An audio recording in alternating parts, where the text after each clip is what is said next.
비하인드 뉴스 이성대 기자가 나와 있습니다. 어서 오세요. 예, 열어보죠. 첫 번째 키워드. 자, 첫 번째 키워드입니다. 사장을 형으로 부르는 사람이라고 잡아봤습니다. 예, 바로 그 돌아온 윤상현 의원 이야기인데요. 김시곤 전 KBS 보도국장의 비망록이 공개된 가운데 이정현 의원이 지금 의혹의 한창인데 이 비망록을 잘 찾아보면 윤상현 의원의 일화도 나옵니다. 하필이면 제가 그 대목을 봤습니다. 예. 그 KBS 사장을 형이라고 불렀다는 얘기인가요? 그러니까? 그렇습니다. 보면서 설명. 그 당시 기란영 사장. 그렇습니다. 예, 예. 보면서 설명을 좀 드리겠습니다. 예. 2013년 10월 20일자 그 비망록 일지를 보면요. 자, 당시 일요일인데도 사장은 전화를 걸어와서 윤상현 당시 원내주석이 발언을 했으니까 뉴스에 다루라고 지시를 했다고 합니다. 하지만 당초 기사 계획이 없었기 때문에 기자들 당연히 반발을 했었다는 건데요. 그 반발 내용은 이렇습니다.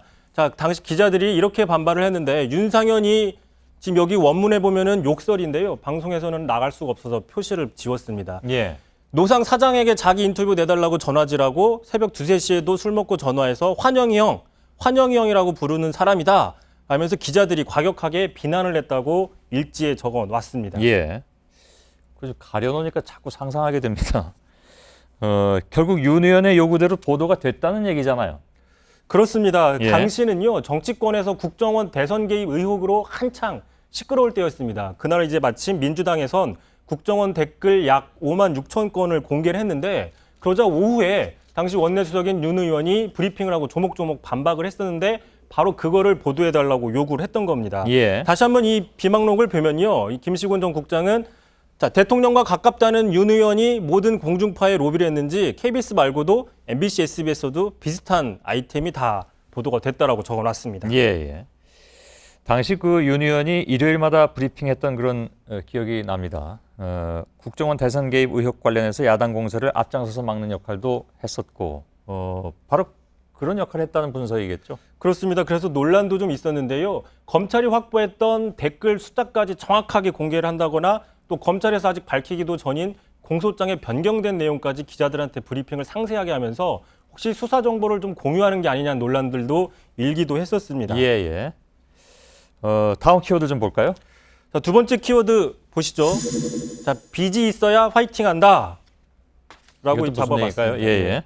안양옥 신임 한국장학재단 이사장의 발언인데요. 어제 그 기자들과 만나서 국가장학금을 앞으로 줄이고 무이자로 학자금 대출을 늘리겠다라고 말을 하면서 이렇게 얘기를 해서 지금 논란이 일고 있습니다. 예. 그러니까 한마디로 얘기를 하면 자, 빚이 있어야 좀 긴장하고 사니까 공부도 열심히 하고 더 집중적으로 산다라는 논리인데 좀 쉽게 이해가 안 된다는 얘기가 많습니다. 예, 그러다 예. 보니까 당장요, 이 발언에 대한 그 반응들이 있는데 자, 빚이 있어야 화이팅 한다면 대부업체 얘기하는 거 아니냐. 예. 이사장도 한번 빚 한번 지어봐라. 화이팅 있게 살 수 있는지 봅시다. 우리나라 채무가 상당히 많은데 그럼 정부는 화이팅하게 일을 하고 있느냐는 식의 어떤 좀 비아냥 풍자들이 넘쳐나고 예. 있습니다. 뭐 당사자 설명 안 들어도 무슨 뜻인지는 뭐 얼추 알긴 알겠는데 이게 다른 것도 아닌 장학재단 이사장이 이런 얘기를 했으니까 좀 문제가 불거진 것 같습니다.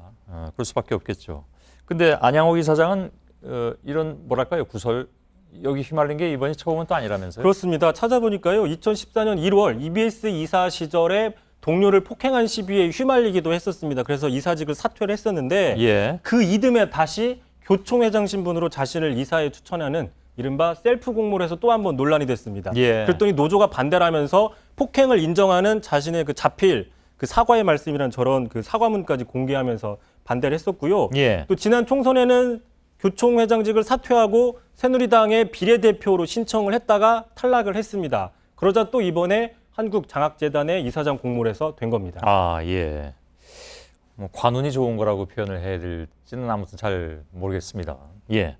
다음 키워드는요? 마지막 키워드가 있나요? 자, 마지막입니다. 자, 유승민 의원 1년 만에 재회한다.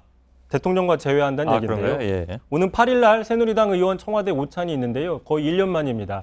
그래서 관심은 유 의원과 대통령의 만남 여부인데요. 공교롭게도 바로 이날은 유 의원이 배신의 정치로 낙인 찍혀서 원내대표직을 사퇴한 지 딱 1년 되는 날입니다. 예. 그날 또 뭐 언론은 서로 인사를 했느냐 안 했느냐에 또 관심이 쏠리기도 하겠군요. 작년 같은 경우에는 이제 청와대 입장에서 소속 의원이니까 안 부를 수는 없고 불러도 또 만나게 할 수는 없는 곤혹스러운 상황에서 예. 이제 자리 배치라는 묘수를 짜냈습니다. 유승민 의원이 속한 국방위 자리를 헤드 테이블에서 가장 먼 곳에 위치해서 자연스럽게 만날 수 없게 만들었었는데 예. 그래서 이제 과연 올해는 테이블을 어떻게 배치할지 지금 기자들의 관심이 커지고 있습니다. 예. 뭐 아무튼 이래저래라는 표현을 안 할 수가 없습니다. 이성대 기자였습니다. 수고했습니다.